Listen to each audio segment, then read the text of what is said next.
started right with a big round of applause for your first comedian. Let's hear it for Chris Beasley.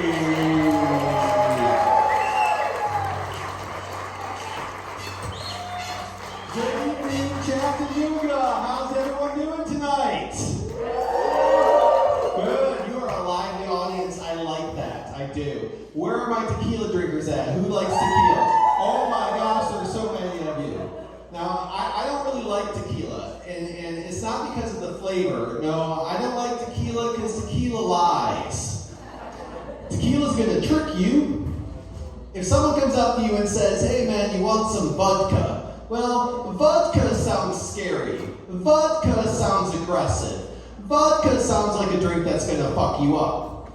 Vodka sounds like a drink that would invade another country. But if someone comes up to you and says, hey man, you want some tequila? Well, tequila sounds fun. Tequila sounds good. Tequila sounds like a drink that's gonna lick your balls. Yeah, I mean, it's gonna be wet, and it's gonna be pleasant, but ain't nothing gonna happen.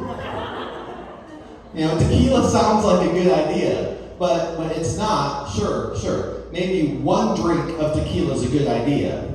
But if you keep drinking tequila, you're gonna end up handcuffed to a donkey in Tijuana. Ask me how I know. It's happened to you too, hasn't it, sir? Yeah. So I'm single. I've actually been single since the donkey left me. And I'm tall, and I think being tall helps with the ladies. And I like to pick up ladies at the grocery store. And I like to pick them up at the cereal aisle. And I like to pick them up at the Cinnamon Toast Crunch. Now, I don't go to the organic granola, like I don't want those 20-year-old hippie chicks. I want a 40-year-old divorcee that does emotional eating. So I go to the Cinnamon Toast Crunch. I take all the boxes and I move them to the top shelf and I just wait. Eventually one will come along and say, excuse me, sir, can you hand me some Cinnamon Toast Crunch? I'll say, sure. Shapa. Here's your Cinnamon Toast Crunch. My name's Chris. So yeah, that does not work. I am still single. And now I'm also banned from Publix. I tried the app dating. I was on the apps. I was on Tinder. Some of you may recognize me from Tinder. I was the guy with the fish.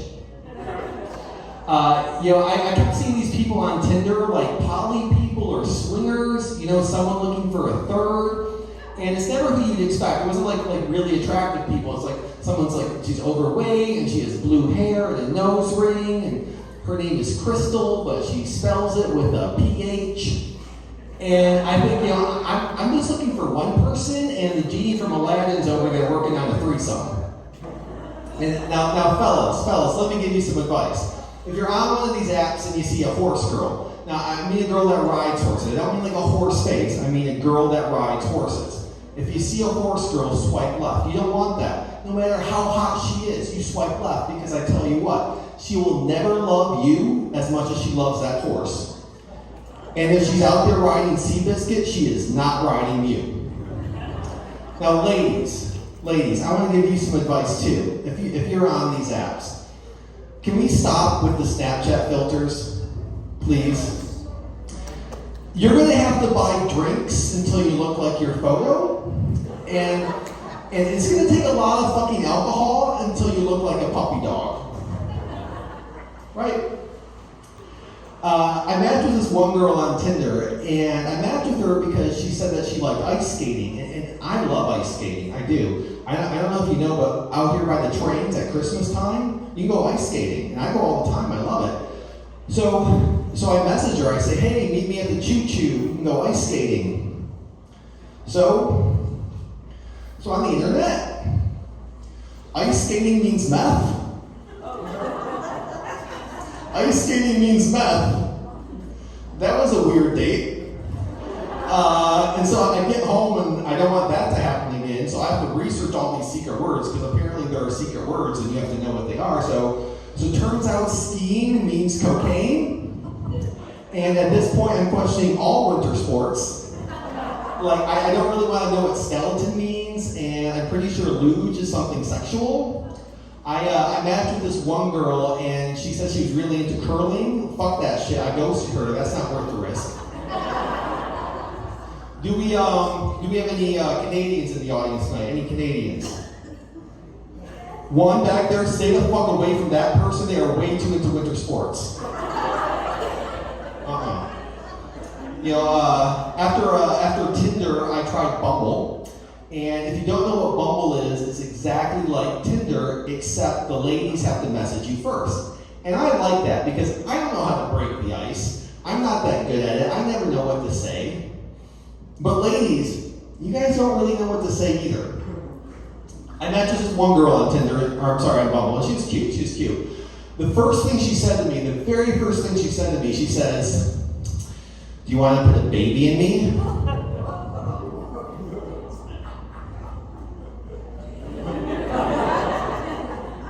I am speechless. I don't even respond. About 5 minutes later, she messaged me again. She says, "Ha ha ha, that was a joke." I'm sorry. We can't come back from this.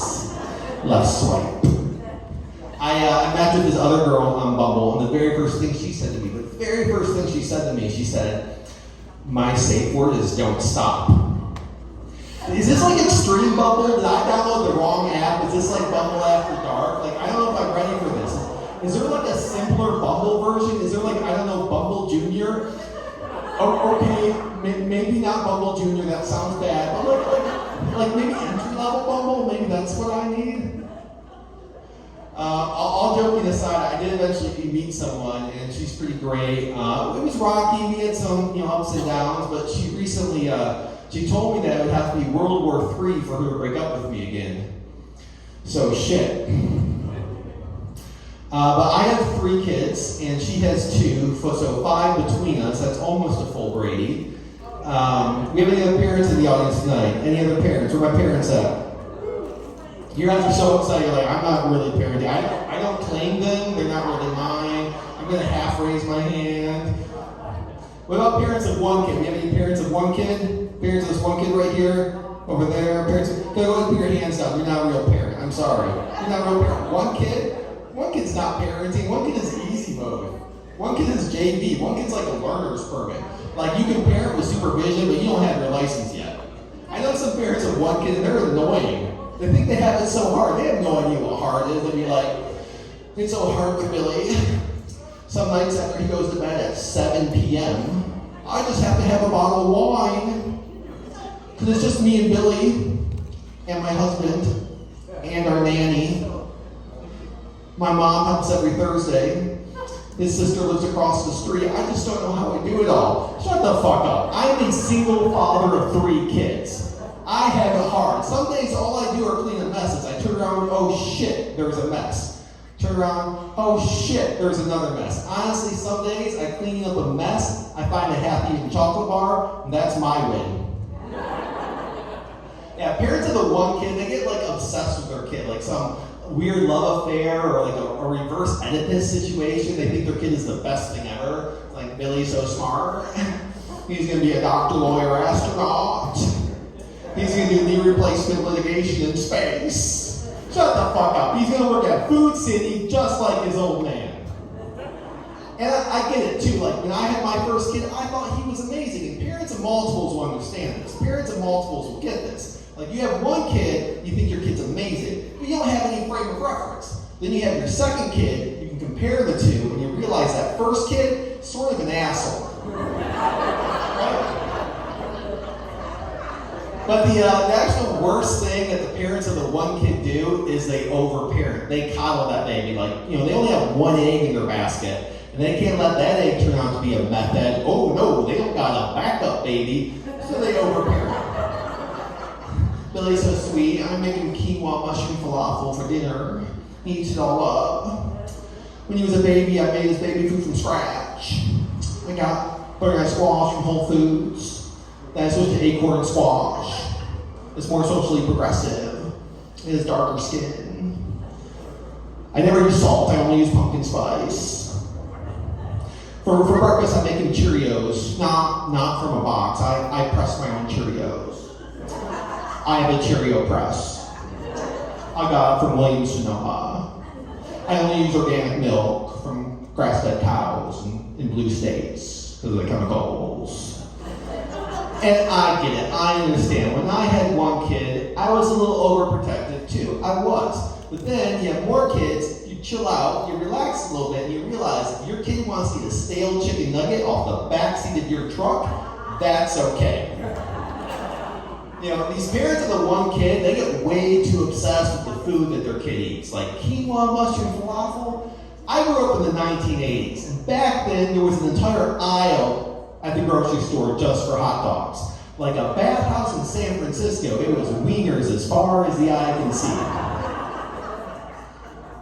Were they beef, were they pork? We really didn't know. They're sort of skin colored, maybe they were made from white people. But the point is, we ate them 3 times a week and we turned out fine. I mean, look at you guys. You guys turned out fine. Look at me. I turned out fine. Here I am, performing on stage at the Comedy Catch, hosting.